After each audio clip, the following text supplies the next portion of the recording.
കേരളത്തിന്റെ സ്വന്തം immunity booster തുളസി കഷായം.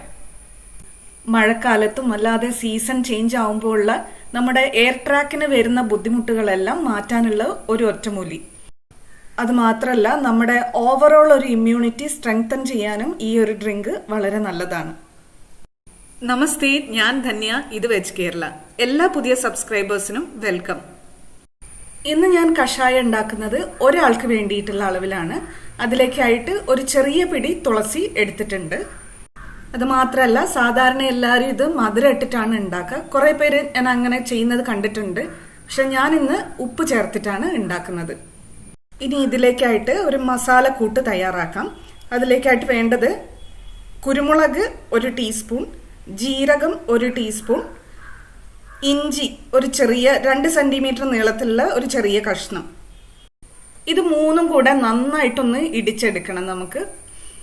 ഈ ഒരു കോമ്പിനേഷൻ ഉണ്ടല്ലോ, ഇഞ്ചി, കുരുമുളക്, ജീരകം, ഇതൊരു ഒരു വളരെ പവർഫുൾ ആയിട്ടുള്ള ഒരു കോമ്പിനേഷനാണ് ഇത്.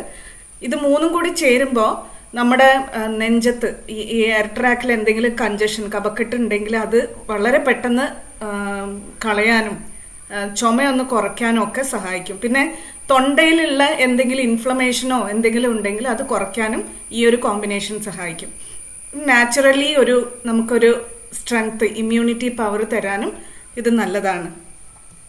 ഇത് നമ്മളിപ്പം ഇടിച്ചെടുത്തിട്ടുള്ള 3 ഇൻഗ്രീഡിയൻസ് നമ്മൾ കഷായം ഉണ്ടാക്കുന്ന പാത്രത്തിലേക്ക് ചേർക്കുകയാണ്. ഞാനൊരു മൺപാത്രമാണ് കേട്ടോ എടുത്തിട്ടുള്ളത്. എപ്പോഴും കഷായം ഉണ്ടാക്കാൻ മൺപാത്രമാണ് നല്ലത്.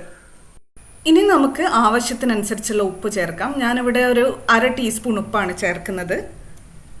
ഉപ്പ് ചേർത്ത് തുളസി കഷായം ഉണ്ടാക്കുന്നത് മധുരം ചേർത്ത് ഉണ്ടാക്കുന്നതിനേക്കാൾ ഒരുപാട് ഗുണങ്ങൾ തരും കേട്ടോ. ഉപ്പ് തൊണ്ടയിലൂടെ ഇറങ്ങിപ്പോകുമ്പോൾ തൊണ്ടയിൽ എന്തെങ്കിലും ഇറിറ്റേഷൻസോ അങ്ങനെ എന്തെങ്കിലും ഉണ്ടെങ്കിൽ ഈ ചുമ കാരണം അതിനെ ഒന്ന് ഹീൽ ചെയ്യാൻ സഹായിക്കും. പിന്നെ കഫക്കെട്ടിനെ അലിയിക്കാനുള്ള ഒരു കഴിവുണ്ട് ഉപ്പിന്. ആന്റിസെപ്റ്റിക്കൽ പ്രോപ്പർട്ടീസ് ഉള്ളതാണ്. ഓവറോൾ റെസ്പിറേറ്ററി ഫങ്ഷന് നല്ലത് തന്നെയാണ് ഉപ്പ്. ഒരു 1/4 ടീസ്പൂൺ മഞ്ഞൾപ്പൊടിയും കൂടെ ഞാൻ ചേർക്കുന്നുണ്ട്. മഞ്ഞൾപ്പൊടിയുടെ ഗുണം ഞാൻ പ്രത്യേകിച്ച് പറയേണ്ടതില്ലല്ലോ. ഇനി ഇതിലേക്ക് നമ്മൾ ചേർക്കുന്നത് വെള്ളം. ഞാനൊരു 300 ml വെള്ളമാണ് ചേർക്കുന്നത് ഒരാൾക്ക് വേണ്ടിയിട്ട്. ഇനി ഇത് തിളപ്പിച്ചിട്ട് അതൊരു അപ്രോക്സിമേറ്റ് 250 ml ആക്കി കൊണ്ടുവരണം നമുക്ക്. ഇനി ഇത് നിങ്ങൾക്ക് മധുരം ചേർത്തിട്ടാണ് ഉണ്ടാക്കേണ്ടതെന്നുണ്ടെങ്കിൽ അതിനുണ്ട് ഓപ്ഷൻ. നമ്മൾ സാധാരണ വെല്ലം ചേർക്കാം, ശർക്കര, പിന്നെ പാം ഷുഗർ, പനങ്കൽക്കണ്ടം അല്ലെങ്കിൽ കരിപ്പട്ടി, നമ്മൾ സാധാരണ കൽക്കണ്ടം, അതൊക്കെ ഉപയോഗിക്കാം. ഇനി ഇതൊന്ന് മിക്സ് ചെയ്ത് കൊടുത്തിട്ട് അടുപ്പത്ത് മീഡിയം ഫ്ലെയിമിലേക്ക് വെക്കാം. തുളസി നമ്മൾ പിന്നീട് ഒന്ന് തിളച്ച് കഴിഞ്ഞതിന് ശേഷമേ ചേർക്കുന്നുള്ളൂ കേട്ടോ. ഇപ്പം തിളച്ച് തുടങ്ങിയിട്ടുണ്ട്. ഇനി തുളസി ചേർക്കാം. തുളസി ചേർത്ത് കൊടുക്കുന്നതിന് മുന്നേ മഴയുള്ള സമയമാണെന്നുണ്ടെങ്കിൽ അതിൽ പുഴുവോ പ്രാണികളോ എന്തെങ്കിലും കാണും. അതൊക്കെ ചെക്ക് ചെയ്ത് നന്നായി കഴുകിയതിന് ശേഷം മാത്രം ചേർത്ത് കൊടുക്കാം. തുളസി നന്നായിട്ട് മുങ്ങി നിൽക്കാൻ വേണ്ടി ഒന്ന് ഇളക്കി കൊടുക്കുന്നുണ്ട്. തുളസി ചേർത്തതിന് ശേഷം ഒരു 2-3 മിനിറ്റ് നേരം അതേപോലെ തിളക്കട്ടെ. അപ്പോഴാണ് അതിൻ്റെ സത്ത് മുഴുവൻ കഷായത്തിലേക്ക് ഇറങ്ങുള്ളൂ. അപ്പോഴേക്കും ഇതൊന്ന് കുറച്ച് റെഡ്യൂസ് ആയിട്ടും ഉണ്ടാവും. 300 ml എന്നുള്ളത് ഒരു 250 ml അപ്രോക്സിമേറ്റ് കിട്ടും നമുക്ക്. തുളസിയുടെ കൂടെ വേണമെങ്കിൽ നമുക്ക് പനിക്കൂർക്കയുടെ ഇലയും കൂടെ വേണമെങ്കിൽ ചേർക്കാം കേട്ടോ.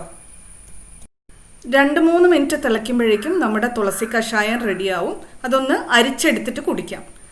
ഇതിന്റെ ഗുണം പൂർണ്ണമായിട്ട് നമുക്ക് കിട്ടാൻ വേണ്ടി അത് ചൂടോടെ തന്നെ കുടിക്കാം കേട്ടോ. ഇനി നിങ്ങൾ തുളസി കഷായം ഉണ്ടാക്കുമ്പോൾ ഇതിലില്ലാത്ത ഇൻഗ്രീഡിയൻസ് എന്തെങ്കിലും ചേർക്കുന്നുണ്ടെങ്കിൽ അതും കൂടി ഒന്ന് പറയണേ, കമന്റിൽ ഇട്ടാൽ മതി. അപ്പോൾ thank you for watching. Dhanya from veg Kerala.